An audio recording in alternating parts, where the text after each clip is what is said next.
அதே வானலில் எண்ணெயை ஊற்றிருக்கேங்க. எண்ணெய் காஞ்சதும் கொஞ்சமாக கடுகு, கடலைப்பருப்பு, உளுத்தம்பருப்பு போட்டு நல்லா தாளிக்கணும்.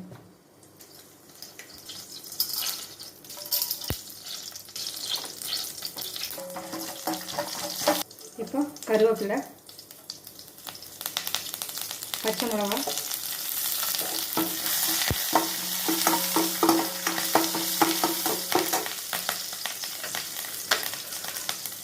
பெரிய வெங்காயம், ஒரு வெங்காயம் முழுசாக கட் பண்ணது, இதெல்லாம் போட்டு நல்லா வணக்கிக்கணும். உப்பு போட்டுக்கணுங்க. உப்பு போட்டுக்கிறேன்.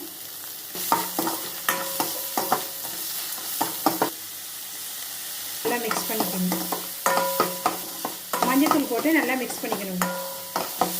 இப்போ துருவி வச்சுருக்க மாங்காய் இதில் போட்டு நல்லா வணக்கிக்கணும்.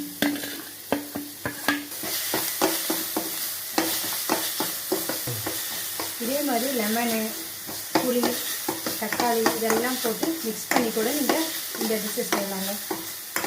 இப்போ நம்ம நெரிச்சு வச்சுருக்கோம் சம்பவத்தையில் கொட்டி மிக்ஸ் பண்ணணும்.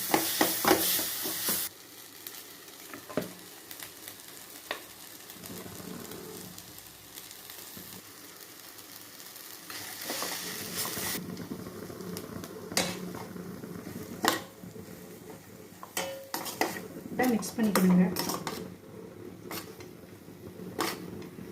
இது வந்து நல்லா இருக்கும் டேஸ்ட்டு. இதில் வந்து வேர்க்கடலை வேணுனாலும் நீங்கள் ஆட் பண்ணிக்கலாம். நான் சேர்த்தலைங்க.